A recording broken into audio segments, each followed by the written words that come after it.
안녕하세요. 오늘 저희가 함께 깊이 파고들 자료는 송탄장로교회 권혁철 목사님의 주일 설교문 유다의 비극, 마지막 사랑의 똑 한 조각입니다. 예수님의 대자, 가룟 유다에 대한 이야기인데요. 우리가 흔히 배신자의 대명사로만 알고 있는 그 인물이죠. 맞아요. 그런데 오늘 이야기의 핵심부터 먼저 딱 던지고 시작해볼까요? 예수님께서 배신자 유다에게 마지막으로 건넨 것은요, 저주나 지목이 아니었습니다. 당시 문화에서 가장 극진한 사랑과 존중의 표현이었습니다. 그게 바로 그 떡 한 조각이었고요. 네. 아니, 어떻게 이런 일이 가능했을까요?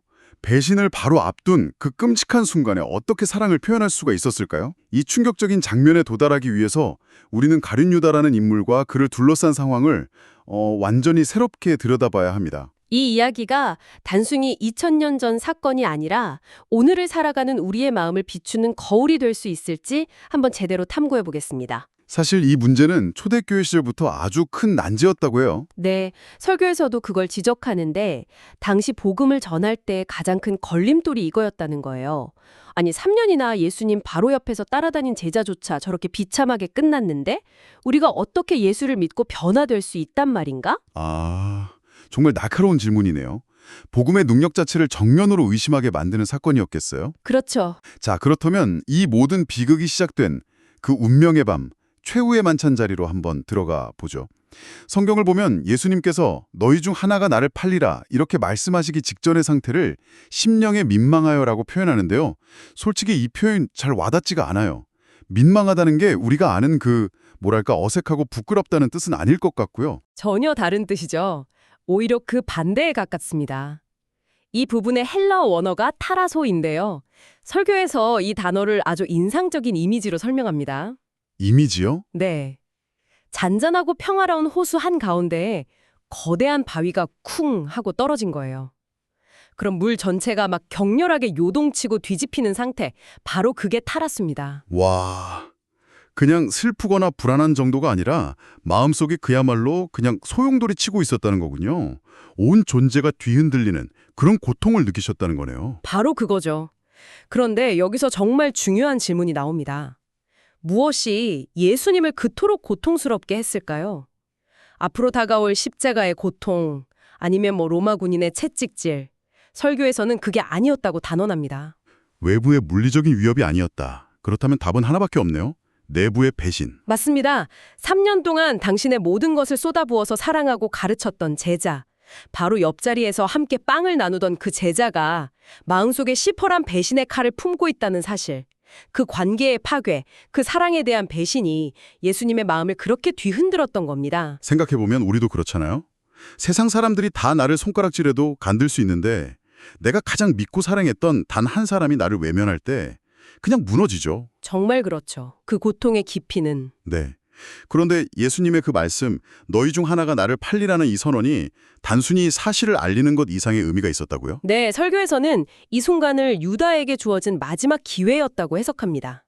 어둠 속에서 은밀하게 진행되던 그의 배신 계획을 수면 위로 딱 드러냄으로써 유다 스스로 자신의 상태를 직면하고 돌이킬 수 있는 결단의 기회를 주셨다는 거죠. 유다야, 내가 안다. 카라에 멈춰라. 이건 심판이 아니라 정말 애끓는 호소였던 셈이네요. 맞습니다. 잠깐만요. 근데 여기서 정말 이상한 점이 있어요. 예수님이 배신자가 우리 안에 있다고 폭탄 선언을 했는데 왜 다른 제자들은 아무도 유다를 쳐다보지 않았을까요? 보통 이런 상황이면 서로 막 의심의 눈초리를 보내기 마련인데 기록을 보면 오히려 다들 주님, 혹시 접니까? 하고 자기 자신을 의심했다는 게 진짜 이상하네요.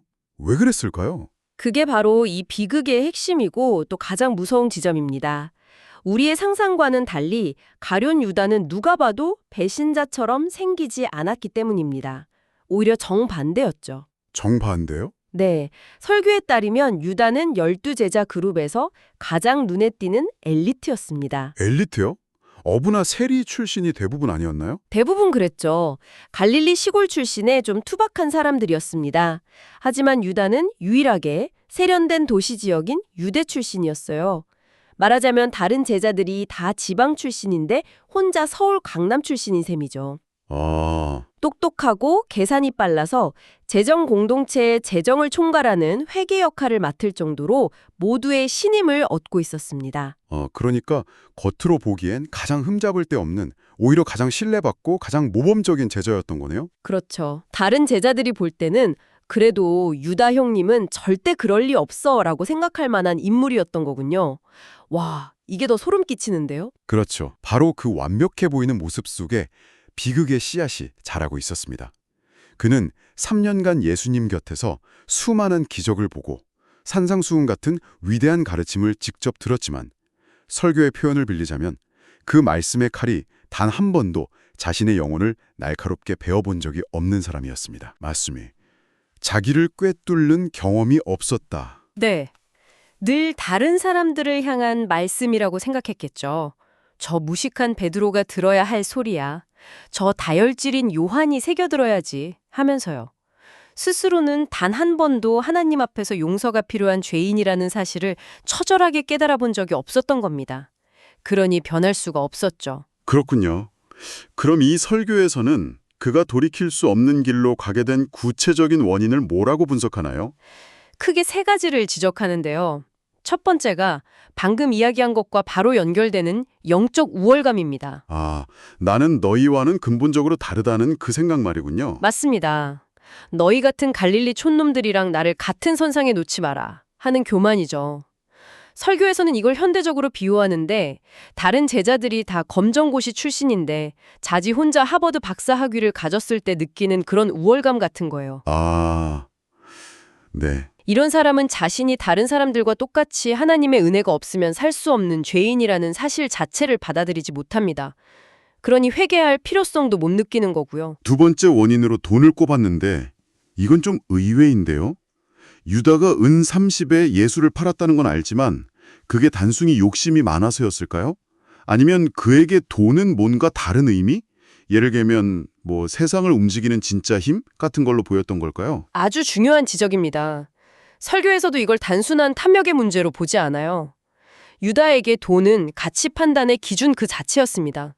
모든 것을 돈으로 환산하는 거죠. 모든 걸요? 네, 예수님의 가르침, 기적, 심지어 스승인 예수님 자신까지도 이게 돈으로 따지면 얼마짜리인가 이걸 계산하는 사람이었던 겁니다.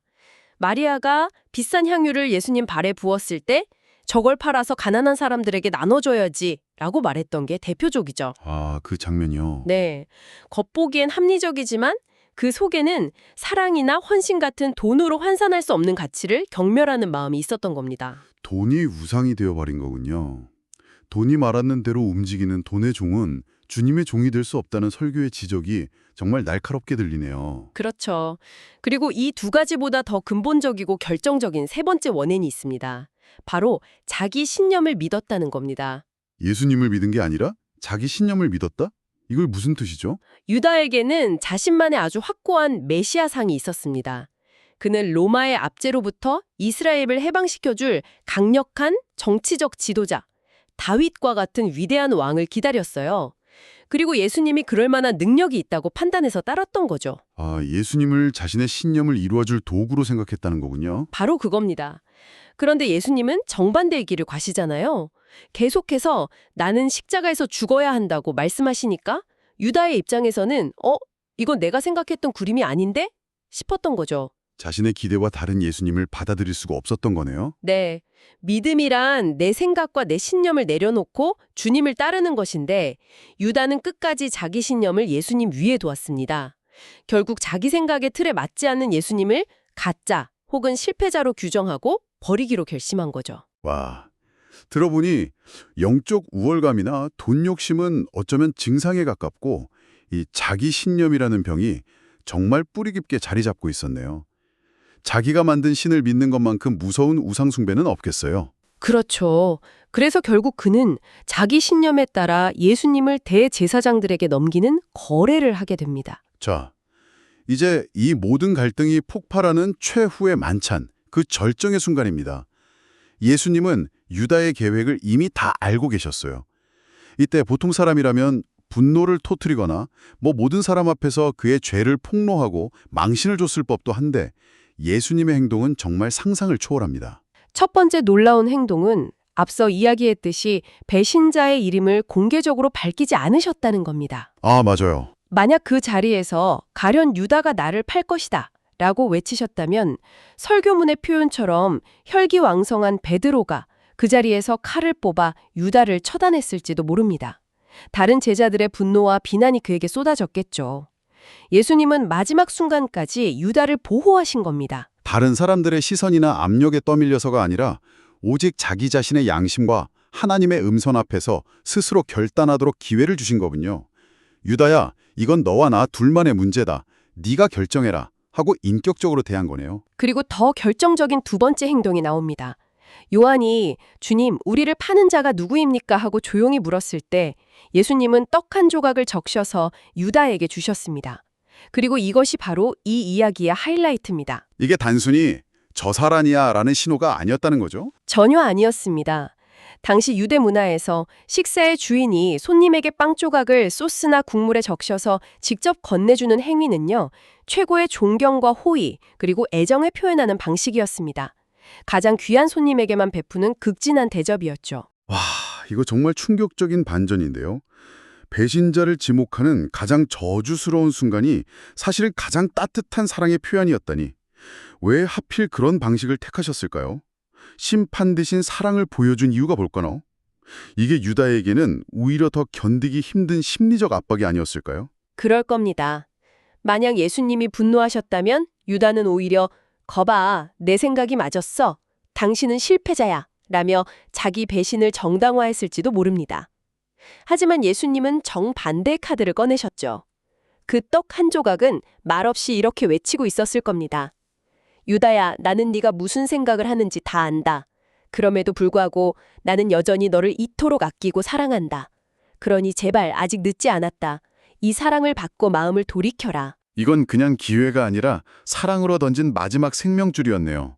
그 떡을 받아드는 순간 유다의 마음속에서는 진짜 천국과 지옥이 싸웠겠어요. 설교에서는 그 순간을 이렇게 묘사합니다. 내 계획을 다 알고 계셨구나. 어떡하지? 지금이라도 무릎 꿇고 용서를 빌까? 아니야. 이미 대제사장들과 약속했어. 돌이키기엔 너무 늦었어. 이런 내적 갈등이 폭풍처럼 몰아쳤을 겁니다. 만약 유다가 그 떡을 받고 주님, 제가 바로 그 죄인입니다라고 울부짖었다면 그는 어쩌면 3번이나 예수님을 부인했던 베드로보다 더 위대한 사도가 되었을지도 모른다고 설교는 이야기합니다. 하지만 유다는 그 떡을 받고도 침묵했습니다.